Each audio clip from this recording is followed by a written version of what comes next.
This week on Sneak Previews, we review the most heavily hyped movie in years, Steven Spielberg's Jurassic Park. Do these dazzlingly detailed dinosaurs deliver the goods? Plus Michael J. Fox in Life with Mikey and Rebecca DeMornay and Don Johnson in Guilty as Sin, and a quirky new film with James Spader and Mandy Patinkin, all on this week's Sneak Previews.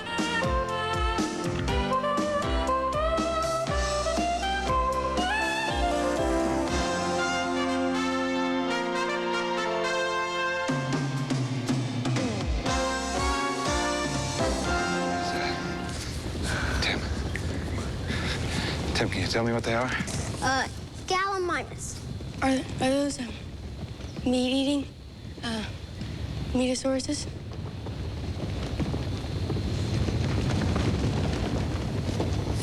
Look at the wheeling, the uniform direction changes, just like a flock of birds evading a predator. They're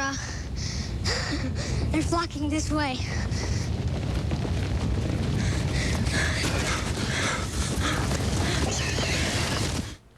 That was Sam Neill playing a world-famous paleontologist wandering with two young friends through Jurassic Park, the ill-fated theme park on a remote tropical island, where, as you of course know by now, dinosaurs have come to life through cloning technology and are now running amok.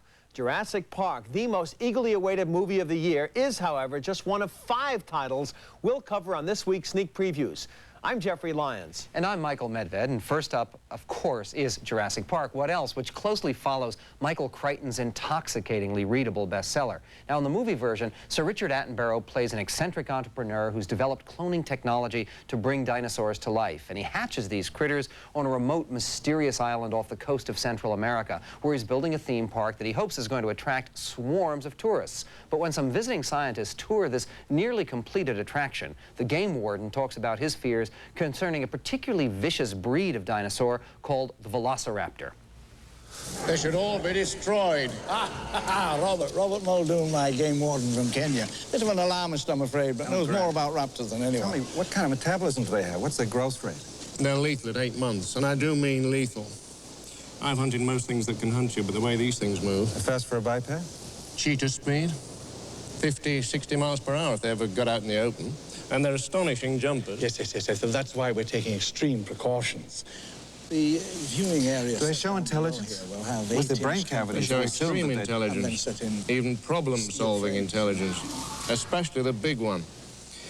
We bred 8 originally, but when she came in, she took over the pride and killed all but 2 of the others. That one, when she looks at you, you can see she's working things out. That's why we have to feed them like this. She had them all attacking the fences when the feeders came. The fences are electrified, though, right? That's right, but they never attacked the same place twice. They were testing the fences for weaknesses systematically. They remember. You feel that? There are also a few small glitches with the Tyrannosaurus Rex when the power goes down on his electrified enclosure.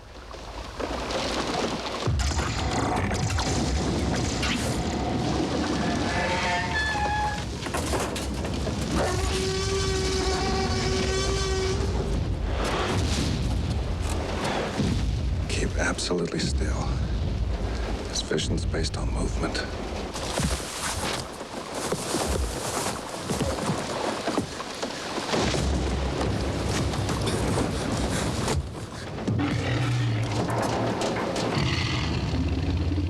Turn the light off. Turn the light off. Turn the light off! Not all the dinosaurs in the park are quite so menacing. After they escape from the T-Rex, paleontologist Sam Neill and Richard Attenborough's 2 grandchildren meet one mild-mannered vegetarian. Okay, it's okay. It's a brachiosaur. It's a Vegisaurus, Lex Vegisaurus.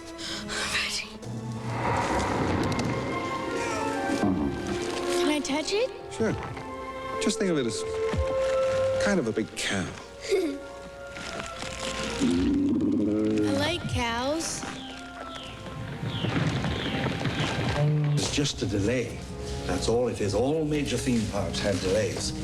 When they opened Disneyland in 1956, Nothing worked. Yeah, but John, if the Pirates of the Caribbean breaks down, the pirates don't eat the tourists. I can't wait anymore. Jeff Goldblum plays a highly skeptical mathematician, while Laura Dern, another visiting scientist, wants to take matters into her own hands to get the electricity turned on again. Don't be too hasty. I mean, you've only been gone. I'm going with you. Sorry.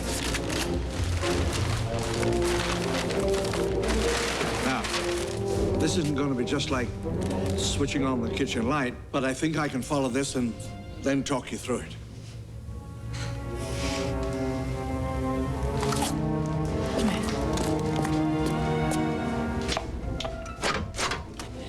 But it ought to be me really going. Why? Well, and you're, Look, come on, let's go. We can discuss sexism and survival situations when I get back. You just take me through this step by step. I'm on channel 2. Well, Michael, as if it mattered what any critic said about this movie, I liked Jurassic Park. I didn't love it a lot, maybe not as much as I thought I would. I liked it, though. The special effects, as you would expect, are dazzling. The movie is very somber, very scary. Children under 10 must not see this. Dr. Michael Crichton himself said, don't take children under 10, but aside from that, it's a really first-class adventure. It is. It gives people what they're going to be paying for, because obviously if you go to see Jurassic Park and you're waiting in line for it, you're not expecting dramatic subtlety or probing character development or new insights into the meaning of life. What you're looking for is scary dinosaurs and terrific special effects, and this movie delivers that. It's a state-of-the-art thrill machine. My only problem with it is that thrill machine sort of screeches to a halt abruptly. This movie doesn't conclude, it just stops. And there are loopholes in the story, too. There are gaps in logic. I mean, is the theme park, which has all these security devices which were taken through, so dependent on basically one person who might be stable or might not be stable, and where do half the technicians go? Well, but that's part of the point. To be fair, that's part of the point of the movie, is that with all this high tech, you're still ultimately dependent upon human beings, and there's all this material about chaos theory. But it's so laid out logically that bothered me. Also, Jeff Goldblum's character is not used enough. He is such a witty, acerbic guy. I wish he had had more lines about that Pirates of the Caribbean line. He's really underused in the movie. Actually, I think all of the actors deserve credit, including Jeff Goldblum, because this is one of those very rare movies where the characters out there on screen actually seem more compelling, more fleshed out than they are in the book, where they're just kind of ciphers. I mean, but here, he makes a couple of interesting changes. He takes the two kids. In the book, it's the boy who's a computer whiz, who's ultimately heroic. Right. Here, it's more politically correct. It's the girl who gets to do that. Very convenient, though, that she happens to be a computer expert at just the right time. But my problem with the thing is, again, you want to find out what happens to these dinosaurs, which are really great to watch on screen. You never do. All I can think of is that Spielberg is already talking sequel, and so we'll have Return to Jurassic Park, or maybe it will be Devouring Dinos Part 2. Well, let's talk about the special effects. They are incredible. I mean, there's a scene that really evokes some of the Star Wars movies, where some of these dinosaurs are chasing people at breakneck speed, and it looks like the real thing. That's what you expect, and that's what you get here. Well, what you do get here is you get a real mechanical 20-foot-tall Tyrannosaurus Rex. There's also what they call some stop-action photography, what they call a go motion for this film, and then some purely visual effects from Industrial Light and Magic. They're all blended together. Sometimes I think the blending doesn't work. It's like the dinosaurs change size, which kind of bothers me. But I was too busy being scared at that moment. Yeah, and that's again what you have to come back to, is this is a very effective, scary movie, and certainly I wouldn't agree with you more that children should be kept away. It will definitely produce nightmares. Well, next up is a movie which is the exact opposite of Jurassic Park. The Music of Chance is a small, quirky little film with no hype behind it, but an all-star cast. Mandy Patinkin meets shifty card shark James Spader and bankrolls him to a high-stakes poker game against two strange millionaires, Charles Durning and Joel Grey, who made their first fortune in the lottery. No sooner did we become rich than we started to become very rich. And once we were very rich, we became fabulously rich. I knew my way around investments, after all. I'd handled other people's money for so many years. Bill has the Midas touch. No matter what we do, it seems to turn out right. Now, so much pours in, we give half of it to charity, and still there's more than we know what to do with. It's as if God had singled us out from other men. Maybe so, but you didn't do so hot when you played me at poker. That's true. That's very true. In these past 7 years, is the one time our luck has failed us. That's why we're so keen on this rematch. What makes you think anything's gonna be different this time? We took lessons. Lessons? From a man named Sid Zeno. Have you ever heard of him? Don't worry about it. Yeah, he's an old guy, lives in Vegas. Way back when, used to be one of the top half dozen players in the game. Well, he still has an excellent reputation. So we had him flown out here from Nevada. I think you'll find our performance much improved this time, Jack. I hope so. Be ashamed to waste all that money on lessons and not get anything out of it. Now, these two millionaires live reclusive lives at their secluded estate in rural Pennsylvania. And in this scene, they demonstrate the elaborate diorama, which is Gray's life's work. You have to admit, it's amazing. A stupendous achievement. I like working on it. It's the way I'd like the world to look. Everything in it happens at once. If you look carefully, come, you'll see that many of the figures actually represent Willie himself. Here, in the playground, you see him as a child. And here, you see him grinding lenses in his shop as a grown man. And there, on the corner of the street, you see the two of us buying the lottery ticket. And over here, his wife and parents are buried in the cemetery here. Yet there they are again, hovering as angels over that house. Yeah, I don't think there's any danger at all that people are going to confuse this picture with Jurassic Park. Not quite the same level of suspense, not to mention the same level of hype. But this film, as you know, is based on the work of a novelist with a cult following named Paul Auster, who is best known for something called the New York Trilogy. And his work is bizarre and strange, haunting. Things don't quite add up. And it's usually the kind of thing that is translated to the screen disastrously. But a young documentary director named Philip Haas has done a wonderful job bringing this to life here. The film is confusing. It doesn't all add up, but afterward you at least keep thinking about it, and a lot of the images are haunting and indelible. Also, it's interesting to see the strange casting here. Oh, Charles Durning is in the kind of role you'd expect, but look at James Spader, who always plays slick, well-groomed yuppies. Sometimes he plays heavy. Here is kind of almost a latter-day Ratso Rizzo sleazy type, and Mandy Patinkin, who's this really exciting, he's a great singer, he's a really dynamic personality. Here, he's kind of laid back, and he's kind of wondering at first what's going on, but he accepts what's happened. This movie asks you to make a tremendous, really kind of a leap of faith that these things can happen and get into its strange, offbeat mood. But I don't want to make it sound like it's more quirky than it really is. It's not something you won't buy as, in the end, as being possible. It might happen. Maybe I don't think so. Maybe, I don't think so. Maybe not in your world, but possible. I mean, there's this whole theme of latter-day slavery where, but not without giving too much away, where people have to spend, it turns out, months building a wall from stones from a shattered Irish cathedral. But what's interesting about this is it is very well cast. I mean, Christopher Penn turns up in a tiny little role. M. Emmett Walsh is wonderful. Samantha Mathis, one of our former rising stars, who's a terrific young actress, plays a prostitute very briefly in the film. But, you know, the fact is, again, what does it all mean? I'm not sure, but is it a strange journey that keeps you following its twists and turns? I think it does. And I give the movie makers a lot of credit for daring to release it now in the middle of Schwarzenegger and Stallone and dinosaurs. This is a picture which is likely to really have to find its audience in a very specific case here. You know, I think you'd say it's alternative programming. To say the least. To say the least. Well, next up is the new thriller and a courtroom drama, not quite the same kind of alternative we were just talking about. This one is called Guilty as Sin, and it's from director Sidney Lumet, who's done some great courtroom dramas in the past, including 12 Angry Men and The Verdict. Now, in this film, Rebecca DeMornay plays a hotshot defense attorney who's approached by Don Johnson, a wealthy playboy, who's accused of pushing his wife off their balcony to her death. Now, he insists, of course, that he's innocent, but he cheerfully admits his guilt when it comes to exploiting his supposedly irresistible appeal to women. I've lived off of women all my life. That's all I'm good at. It's my talent, getting women to do what I want them to do. You must have wanted her dead. I knew she was angry with me and upset, depressed over our relationship. But I swear to you, I never thought she would do any real harm to herself. Now, what could a man do to get his wife that angry? Miss Haynes, God put too damn many attractive women on this earth.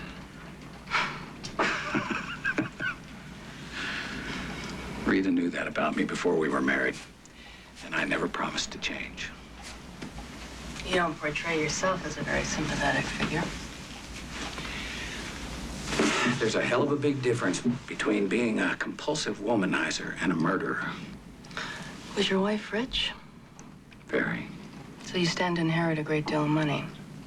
Yes. And I've earned every penny. You want to talk about damn women as sex objects? What about men? What about me?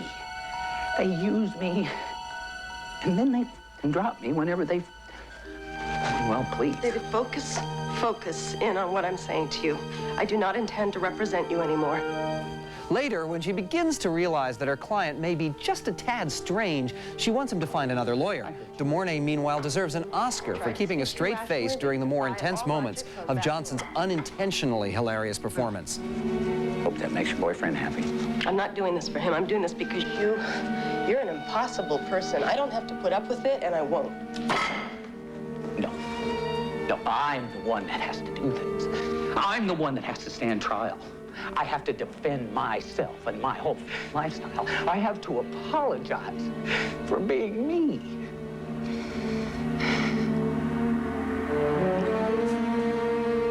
Can I go now?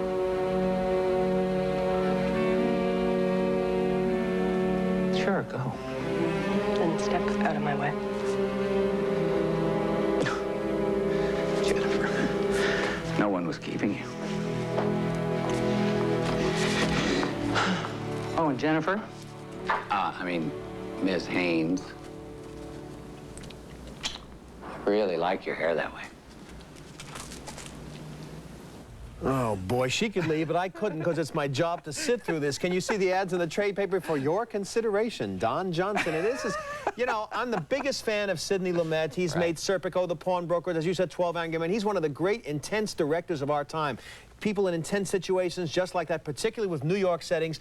This is embarrassing. You know, Don Johnson has really acquitted himself well in some recent films. He has. People were always thinking of him as Sonny Crockett from Miami Vice, and here he's made himself into a movie actor. Then he does a turn like this. He was very good in Ceasefire. He was very good in Paradise. We both liked. He's terrible, and Rebecca DeMornay isn't much better. They're caught in the movie with no tension. Well, he's laughable. I mean, the fact is that I think that scene that we just showed, his eyebrows go up and down. It sort of simultaneously reminds me of Groucho Marx and Joan Crawford, or at least Faye Dunaway playing Joan Crawford in Mommy Dearest. It's that kind of over-the-top performance. Right. It's the kind of role that Tony Perkins might have done well, and he just can't handle it here. And there's no tension here. This is it's supposed to be a thriller, and there are no thrills. But part of the problem with the no tension is the whole tension is based upon him being such a menacing, evil genius, and he's just such a lightweight who's trying so hard to make something of this role. Whereas DeMornay, who's supposed to be the victim, she does have that dark side to her, as it was shown so well in Hand That Rocks the Cradle, and she actually comes across as more menacing than he does, which throws the whole movie out of whack. This movie was originally called Beyond Innocence, but no matter what they call it here, there are so many flaws in this picture. First of all, you can tell at the end which character is going to get killed, and we should say something about the advertising for the film. The newspapers are showing them what looks to be an embrace. Yeah. He's trying to kill her. They don't have any sexual encounters in this movie. Not that I necessarily wanted it, but that's deceptive. And it's supposed to be set in Chicago, but another Canadian production looks nothing like Chicago. No, it doesn't even look like Toronto. It looks like the whole thing was shot in the shopping mall. And again, Lumet in the past has been good for creating tension in a courtroom. This is a courtroom that could have been presided over by Judge Wapner. It's that flat. I mean, the fact is the film is an absolute disaster, and what they try to do to create an air of tension is throw in one horrible, totally gratuitous scene of very sadistic violence near the end of the picture, which is genuinely stomach-churning. It also wastes a good actor, Stephen Lang, and one of the 12 Angry Men, Jack Wharton. Well, I think Sidney Lumet will do better next time out. At least I hope so. Well, next up, meanwhile, is Life with Mikey, the new comedy in which Michael J. Fox plays a long-ago child TV star who now runs a struggling New York talent agency with his brother Nathan Lane. They specialize in child actors, most of them with very little talent. Fox finds a talented amateur, however, played by Christina Vidal, who might be able to save the agency if only she can get through her first commercial. Cut! Cut! Mr. Corcoran, could I see you for a moment? All right, people, hold your position. Stay right there, we're ready. Go talk to her. Excuse me. I can't do this. Yes, you can. Just relax, all right? You're gonna be fine. It would be easier if you just let me talk like a real person. I hate it when it's raining. I should have known. It's my favorite little sunny friends. I mean, it's like a cookie for manic depressives. Okay, it's stupid. You're right. It's a stupid line. But it's no more stupid than, I hope little Jimmy gets a Batman doll for Christmas because he really wants it, blah, blah, blah, blah, blah. I mean, that's pretty stupid. But that's what show business is all about. Acting like an idiot. It's not you, you're just doing your job. You know what I mean? Look at it this way. Most people feel like idiots most of the time, but they don't get paid for it. Relax, you're gonna be fine. I know what an idiot you can be. Come on. I suspect that's very good advice for anybody in this crazy business, but I love the way this movie started out. It really gets you into the character that Michael J. Fox is playing and the struggling talent agency, which is sort of like Broadway Danny Rose for untalented kids who are very funny. But then the problem is when Christina Vidal arrives on the scene and the whole movie focuses on their relationship, it's likable, I suppose, but nothing much really happens with it. It's never paid off. Well, it's full of cliches. There's a relationship that they develop and they live together for a time. There's nothing so spectacular about her that would make you think that the future of the agency will be riding on her shoulders. For me and my children, we all like the shots of the untalented kids. There's an Ethel Merman wannabe, one kid who stands up and does Strindberg monologues, and a kid who sings and is standing in a baseball uniform singing way off key. So there are some very funny moments. I think the movie is carried by Michael J. Fox, who is always likable on screen. And there's also a young actor named David Krumholtz who plays an obnoxious child star. He steals the movie. There are enough titters and laughs here, I think, that kids will enjoy it together with their parents. It's relentlessly bland. Okay is the right word. Next up is our Screen by Teen segment of the show, where our youthful panel this week takes a look at the new video release, Shadow of the Wolf. Now, that's an epic adventure set in the Arctic that won attention last year as the most expensive, the most ambitious film ever produced in Canada. Now, Lou Diamond Phillips here plays Agaguk, a young Inuit or Eskimo who worries about the intrusions of the white man and runs into conflict with his father, the stern village leader played by the great Japanese star Toshiro Mifune.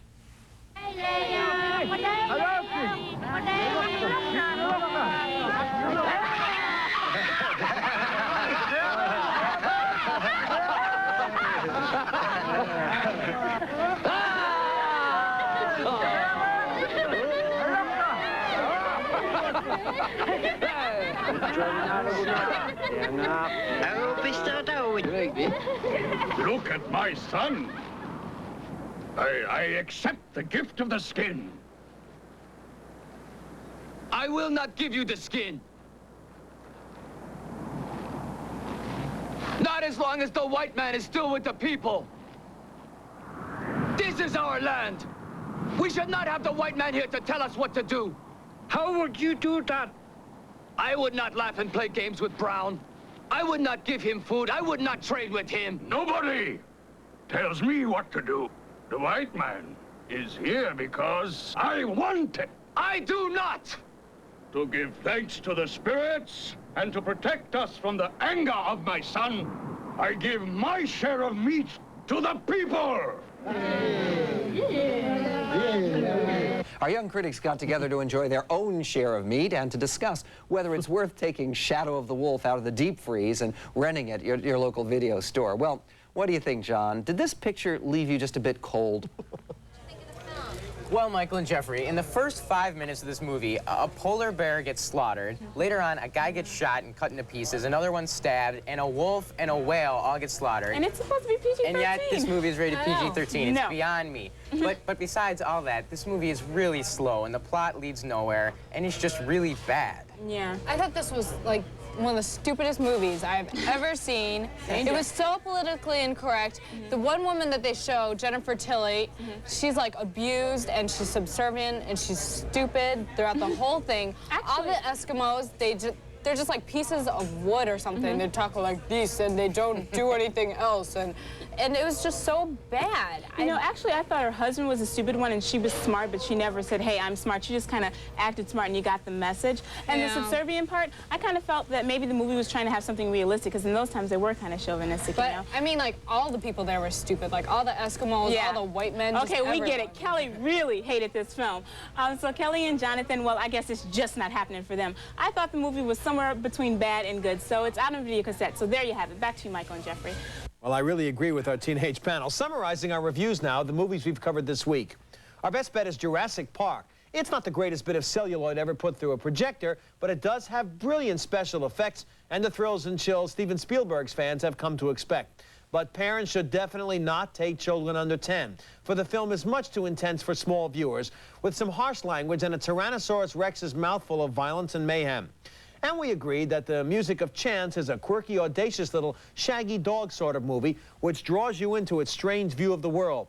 There's plenty of street language, one explicit sex scene, and some disturbing beatings.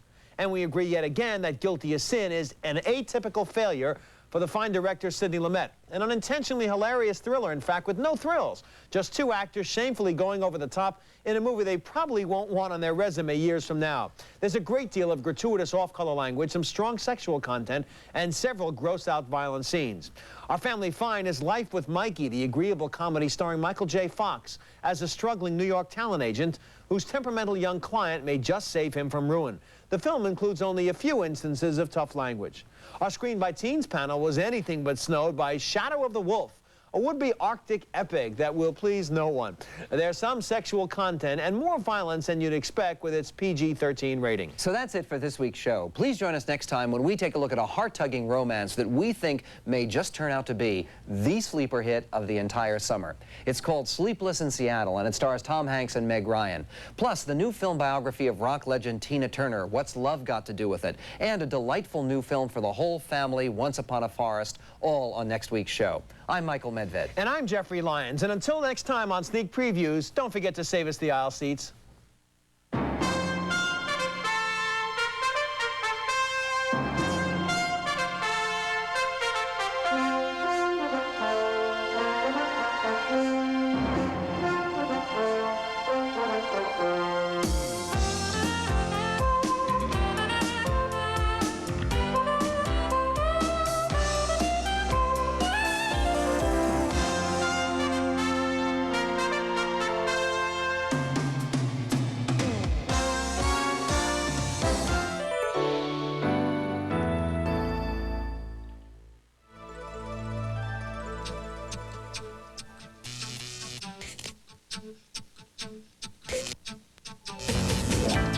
Now here's a bite from Newton's apple.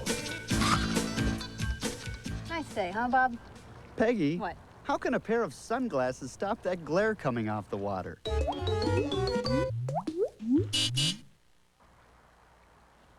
Not all sunglasses block the glare, Bob, only the ones that are polarized. You see, light is made up of waves. Now, under normal light, those waves are coming in all directions, up, down, sideways, diagonally if they want to. But with polarized light, all the waves are lined up neat and tidy. They're all moving in the same direction. Let me show you. Hey, you kids! Hey, do you guys know what normal light waves look like? Yeah! Really? Can you show me? That's great. Do you know what polarized light waves look like? Yeah. Show me that. That's great. So how do you get light to polarize? You use a polarizing filter. Hey, you guys, use that fence and make a polarizing filter.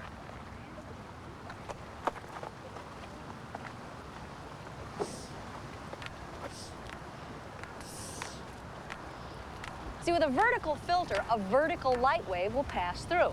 Now try a horizontal wave. No, see, a horizontal light wave won't pass through a vertical polarizing filter. So what about that glare? Well, glare is sunlight that's reflected at a low angle when the sun is low on the horizon. Now, at those kind of angles, those low angles, horizontal waves of light are reflected much better than vertical waves of light. So glare is made up mostly of horizontal waves of light. You're starting to get the picture here, aren't you? Yes. Polarized sunglasses have a vertical filter. So most of the glare, the horizontal waves of light, are filtered out, whereas most of the vertical waves of light make it through the filter to your eyes. You can tell it's actually working because if you tip your sunglasses sideways, they don't work nearly as well. Or if you want to have some fun, you could put on two pairs of sunglasses, one horizontal and one vertical, and most of the light would be filtered out. But it looks really funny when you wear it that way. It's a fashion don't. I can't recommend it. Newton's Apple is made possible by a grant from 3M and its employees, dedicated to innovative thinking and scientific learning. 3M, innovation working for you.